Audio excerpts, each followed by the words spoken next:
O Senhor esteja convosco. Proclamação do Evangelho de Jesus Cristo, segundo Mateus.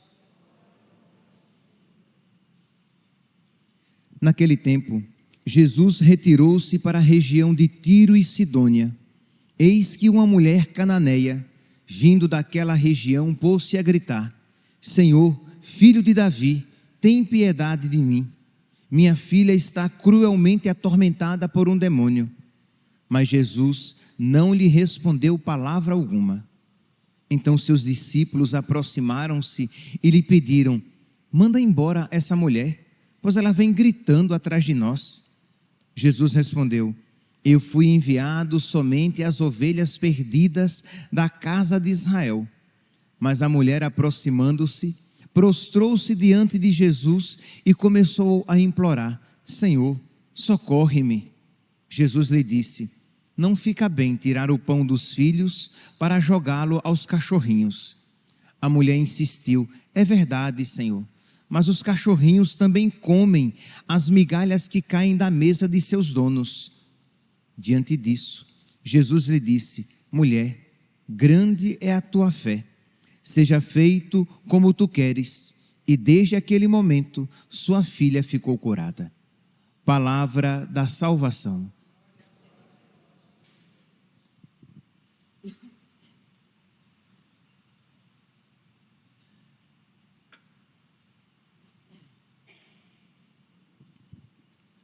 Caríssimos irmãos e irmãs, o Evangelho de hoje nos apresenta a base da nossa vida espiritual, isto é, o edifício espiritual da nossa alma precisa ter fé, sem dúvida, porque sem fé é impossível agradar a Deus, humildade e perseverança.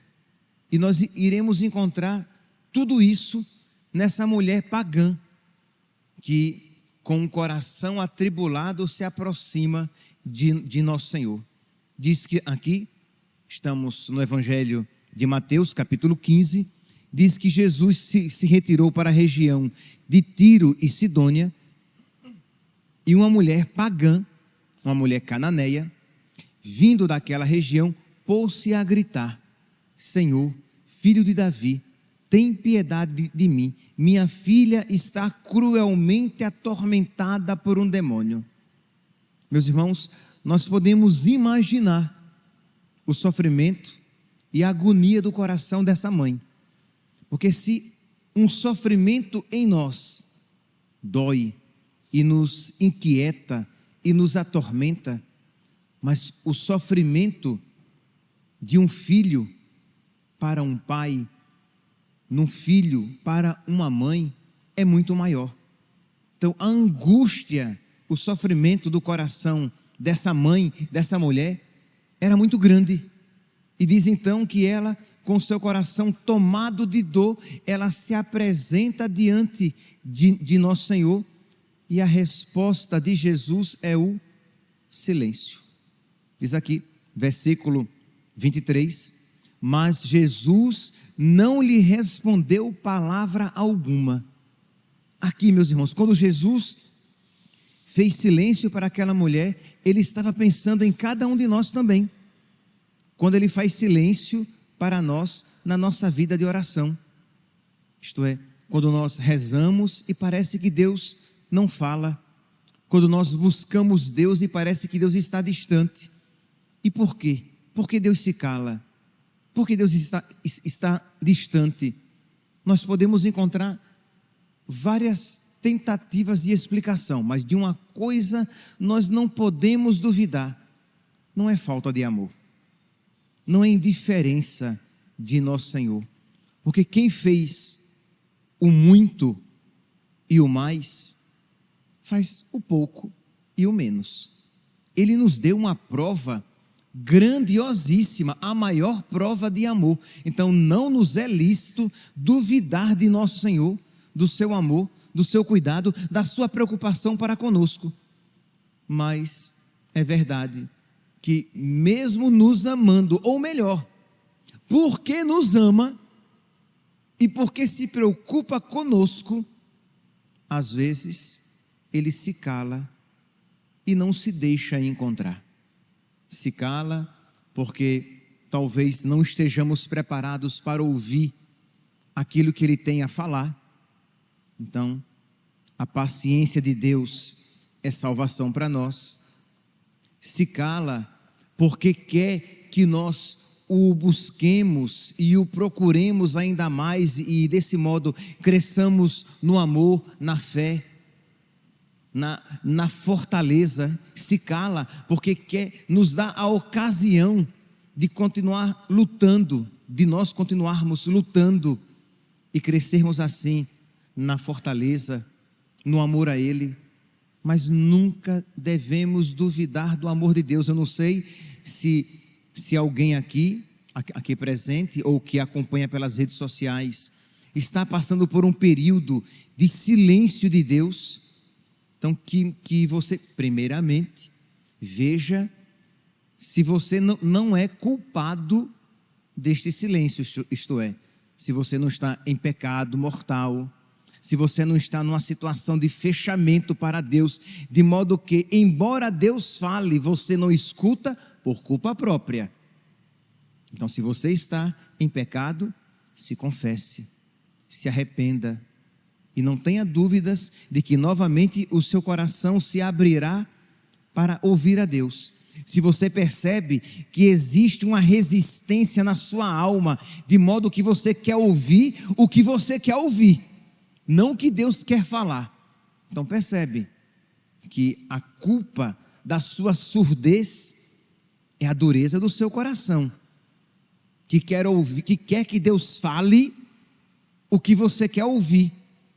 E como Deus não fala o que você quer ouvir, mas o que você precisa ouvir, pelo seu ouvido ser muito seletivo, você se torna surdo às verdadeiras palavras de Deus. Então pode ser também isso, mas digamos que não seja por culpa sua, mas e você esteja experimentando esse silêncio de Deus. Peça a nosso Senhor a graça da fé, de não duvidar do amor dele. Peça a nosso Senhor a sabedoria, para que você possa ver quais são as graças contidas naquele silêncio, o que Deus quer conceder a você por meio daquele aparente silêncio, porque mesmo que você não perceba a palavra de Deus, a ação de Deus, o guarda de Israel não dorme e nem cochila. Deus está agindo. Pois bem, então nosso Senhor pensava em mim, pensava em você, quando silenciava para aquela mulher cananeia, para aquela mulher pagã, aflita. Pois bem, diz então que Jesus silencia, não diz palavra alguma. Vocês podem imaginar o golpe para o coração daquela mulher, uma mulher aflita, que procura aquele profeta, que entendamos, ela via que Jesus era um grande homem, mas provavelmente essa mulher não tinha ainda uma fé perfeita, embora a sua fé fosse grande. Mas ela se aproxima dele e ela recebe uma atitude desconcertante. Provavelmente ela não esperava de imediato aquela aparente indiferença de nosso Senhor. E diz que além disso, acrescente-se a isso os discípulos, versículo 23. Seus discípulos aproximaram-se e pediram a Jesus: manda embora essa mulher, pois ela vem gritando atrás de nós. E Jesus responde, e a resposta de Jesus é novamente desconcertante. Isto é, Jesus, ele não diz assim como seria normal de se esperar. Paciência, ela está gritando assim, porque coitadinha, está sofrendo tanto, está com a filha atormentada, gravemente atormentada por um demônio. Então seria mais ou menos essa a resposta que nós esperaríamos. E o que é que Jesus responde? eu fui enviado somente às ovelhas perdidas da casa de Israel. É novamente uma distância. Eu não vim para ela. Ela é pagã. Eu vim, a minha missão agora, a minha missão primeira é para com as ovelhas perdidas da casa de Israel. E a mulher ouve novamente aquela atitude, aquela palavra desconcertante. Mas a mulher novamente então, ela se humilha. Mas a mulher, aproximando-se, prostrou-se diante de Jesus e começou a implorar: Senhor, socorre-me. É porque nós às vezes lemos e não aplicamos na nossa vida, de modo que nós não vemos que às vezes a nossa atitude diante do silêncio de Deus é totalmente diferente dessa mulher. Jesus silenciou, ela perseverou. Jesus se calou, ela perseverou. Os discípulos reclamaram dela. Jesus deu uma resposta novamente desconcertante. Quer dizer, quando falou algo não muito agradável. Eu não vim para cuidar dela, eu vim para cuidar das ovelhas da casa de Israel. E ela não se enfurece, ela não se ensoberbece, ela novamente se humilha, se prostra diante dele e suplica e começa a implorar: socorre-me. Ela persevera. Quantas vezes nós ouvimos: eu cansei, eu já rezei tanto, eu já pedi tanto, e Deus não me atende. Ou então, quando você começa a sofrer, você fica tão ensimesmado no seu sofrimento e se revolta contra Deus. Por que, Senhor? Por que comigo? Por que, Senhor? Por que isso me aconteceu? E por que isso ainda perdura na minha vida? E você se fecha e se afasta para Deus. Meus santinhos, é tempo de voltar. Se você está experimentando um silêncio de Deus, se os seus sentimentos, se as suas emoções parecem, se as suas emoções experimentam uma aparente distância de Deus, é tempo de você voltar e se humilhar diante de Deus e dizer: Senhor, eu creio na tua presença, eu creio no teu amor, eu não te sinto, mas eu sei que tu estás comigo, e eu te suplico: socorre-me. Senhor, eu sei que eu não mereço, porque também aqui, na súplica dessa mulher, ela tinha consciência do seu não merecimento. Quando Jesus diz: olha, eu vim apenas para as ovelhas da casa de Israel, ela é uma pagã, eu não tenho responsabilidade com ela. Ela não levanta o nariz com raiva, revoltada. Ela reconhece: é verdade, Senhor, eu sou uma pagã, eu não sou uma ovelha da casa de Israel. Mas ela se prostra, ela suplica, ela implora e diz: socorre-me. O grande problema, meus santos, é que nós muitas vezes, quando nós nos colocamos a rezar, nós achamos que merecemos. Nós não fazemos explicitamente isso, mas é como que nós batêssemos no balcão de Deus, exigindo que Ele ouça as nossas preces, que Ele atenda às nossas súplicas. Mas se nós fôssemos humildes, se nós nos colocássemos diante de Deus, sabendo que não merecemos nada, que merecemos sim, merecemos o inferno, mas confiando na misericórdia dEle, confiando no amor dEle, suplicamos, embora saibamos que não merecemos. Nossa, nós iríamos, perdoe-me aqui, deem a mim a licença poética, nós iríamos desconcertar o coração de Deus, iria ficar desconcertado diante daquela nossa humildade e iria se render à nossa súplica, porque Deus quer ser movido pela nossa fé, pela nossa humildade, pela nossa perseverança. São as sendas, os caminhos para nós alcançarmos o coração de Deus e alcançarmos dele todas as graças.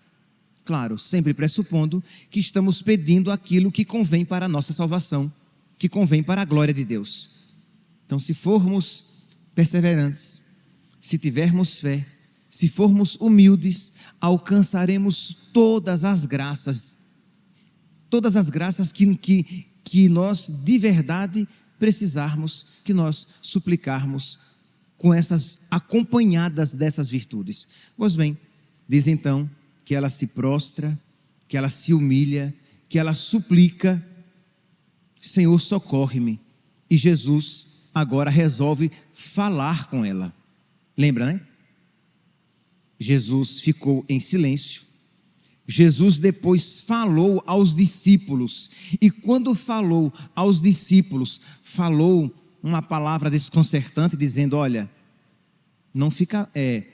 eu não vim cuidar senão das ovelhas da casa de Israel. A mulher insiste, mas ela não tinha ainda tido um diálogo direto com Cristo. Ela então se ajoelha, se prostra, ela suplica: socorre-me. E Jesus então agora vai falar com ela. E o que é então que Jesus fala com ela? Crê em Deus Pai. Crê em Deus Pai. Jesus então, quando vai falar, Jesus lhe disse, versículo 27, não fica bem tirar o pão dos filhos para jogá-lo aos cachorrinhos. Lembremos-nos que era assim que os judeus tratavam os pagãos, chamava-os de cães. Jesus aplica aqui um diminutivo, mas os trata como tais. Não fica bem dar o pão dos filhos aos cães. E o que é que essa mulher faz? Ela se levanta, batendo o pó, dizendo: ele não é profeta coisíssima nenhuma, ele é um mal educado, ele não tem misericórdia. Eu digo isso porque não seria de estranhar uma atitude dessa da nossa parte, porque Jesus novamente a desconcerta. Jesus humilha aquela mulher, mas humilhai-vos na presença de Deus. Deus resiste aos soberbos, mas dá a sua graça aos humildes. E essa mulher acolheu a humilhação de Deus, e é por isso então que ela foi atendida, diante daquela palavra tão dura. Porque se essa palavra já seria uma palavra dura para qualquer pessoa, esta palavra para uma mulher sofrendo, para uma mulher que está passando por essa dificuldade com a filha, é muito mais dolorosa. E diz então que a mulher responde: é verdade, Senhor, mas os cachorrinhos também comem as migalhas que caem da mesa dos seus donos. O que é que ela está dizendo? Senhor, dá-me apenas uma migalha da tua graça, dá-me apenas uma migalha da tua atenção, dá-me apenas uma migalha do teu amor e já será suficiente. Um pouquinho, uma migalha da tua luz já vai transformar a vida da minha filha, já vai expulsar as trevas que nela habitam.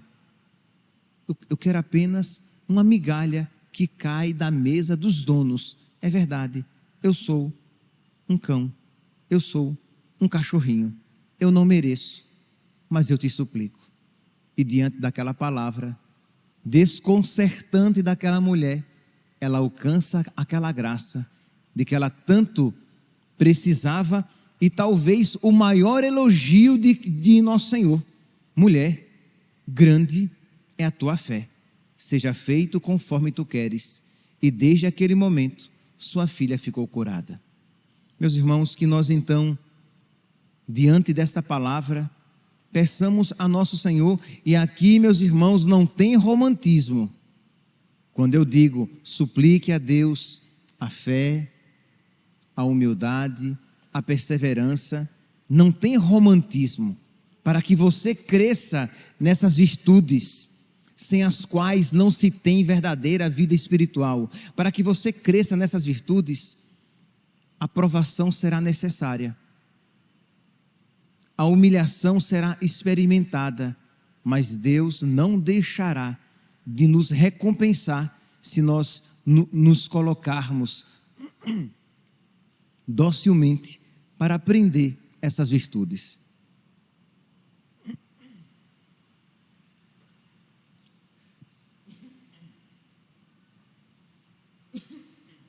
Desculpe. Peçamos então a Nossa Senhora, aquela que é a humilde por excelência, aquela que se apequenou diante de Deus e da sua vontade, que nós também aprendamos a crescer na fé, na humildade e na perseverança, para que um belo e grande edifício espiritual seja construído na nossa alma e que nós nos tornemos não apenas uma alegria para Deus, mas uma alegria para todos aqueles que de nós se aproximarem, para que nós nos tornemos instrumento de santificação para tantas pessoas, para que outras pessoas também queiram crescer na fé, na humildade e na perseverança. Louvado seja nosso Senhor Jesus Cristo.